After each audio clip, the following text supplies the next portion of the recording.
Hey there, Guardians. Today is January 2nd, 2016. Should have been here yesterday, but it was a holiday. Everybody needs a break. Zer's going to be on the tower back here by Zavala and Cade and Ikora.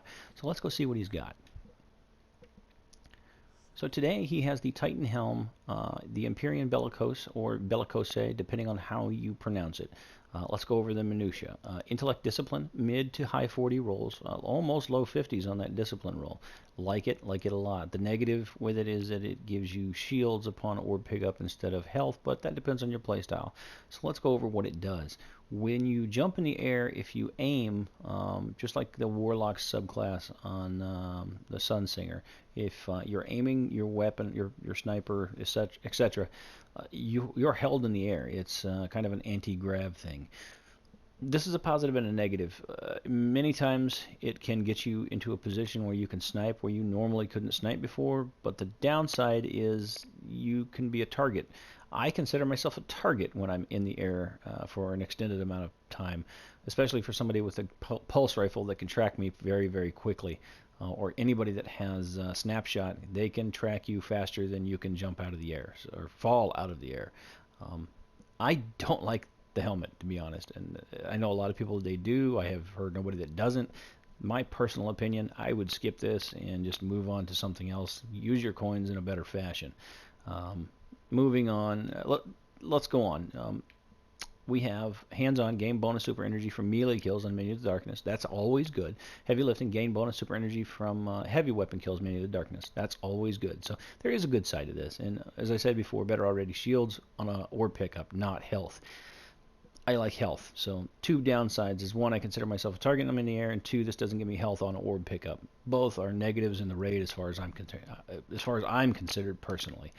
Sealed Ahamkar's Grasp. These are for Hunter. They're discipline strength. They do not have an intelligence roll. Don't like that. Let's go into the minutia on this and tell you what they do. Essentially, what these do is they give you an additional melee charge, and your melee damage can actually reload your primary. So if you get into a bad situation, you can essentially kill a thrall or something like that, and boom, you're back in action. You don't have to reload. This is very situational, and if you're continually putting yourself in that situation, you're probably dying a lot anyway. It is a nice perk, but not nice enough to give up some of the helmets that you can possibly use on your hunter.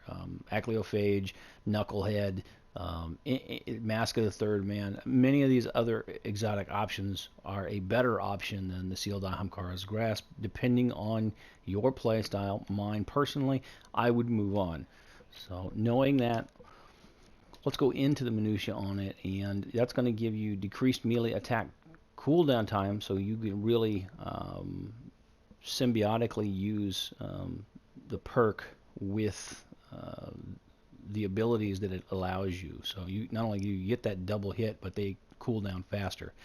Your impact induction bonus grenade energy on melee hits, depending on how you're set up and what kind of grenade you're using, that could be a positive or a negative.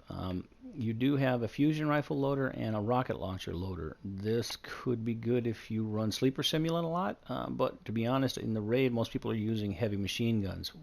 Another reason why I say go ahead and pass on this one. Use your coins somewhere else. Moving on, for the Warlock, the Starfire Protocol, Discipline Strength.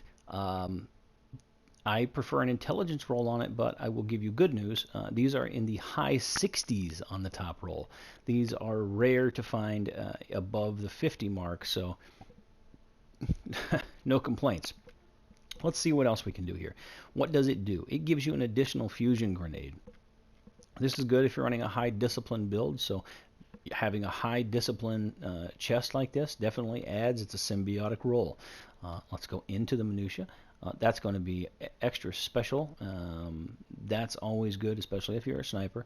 But if you like sidearms or shotguns, that could come in handy too. Heavy weapon ammo, that's always good. So let's make sure that we understand that this actually could be conducive to your playstyle if you like that. I like the solar grenades, the big ones that burn everything. If you like fusion grenades and you like running around in the raid, this could actually be very, very useful, because on the bosses you would be able to carry a lot of extra sniper ammo for War Priest, etc. Void Burn Defense really comes in handy when you're dealing with the orbs that Golgoroth is shooting at you, especially this week with the challenge. Void Burn Defense. I'm sorry, Solar Armor. So increased armor when using solar-based subclass. I run around in Sunsinger all the time, so I would probably be running that. So, and they're pretty tough as is, especially when you run the Scorch that gives you the extra shield. So you can really turn yourself into an armor-clad monster if you're running Sunsinger on this thing. So moving on is lastly we have Invective.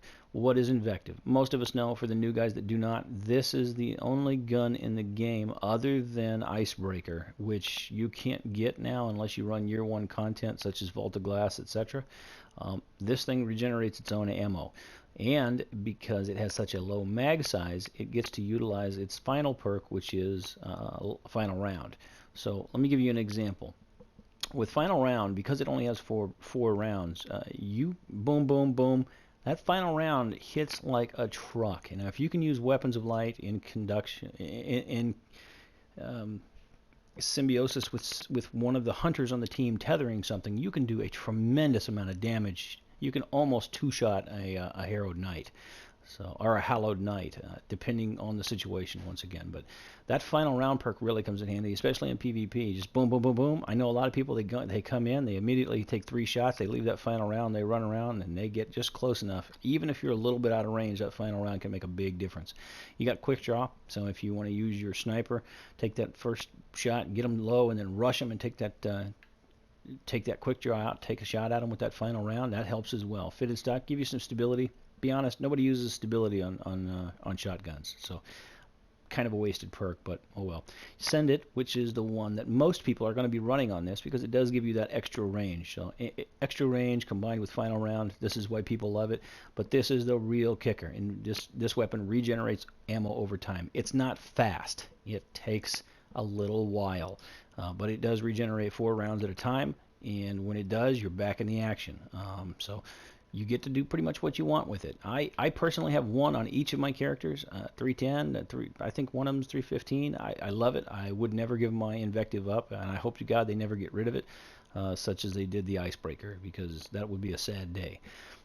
Go for the Legacy Engram. Once again, Legacy Engram, only year 1. These are going to be for helmets. Off the top of my head, I can't remember any helmet that we don't currently have that's actually worth a damn anyway. Not really anything to write home about this week. You have your glass needles. You have your 3 of coins. Still 3 heavy ammo cents. Come on, Bungie, give us 5 again. You have your red and your blue drives for plasma and stealth. And then you have your material exchange for your motive light. This has been Zer for the week. I'm AZ Gamer Man. Sorry to make it so quick, but I got to get out of here and get a raid going. So you guys always remember to have fun, take it easy, and don't let the bad man touch you. I'm out.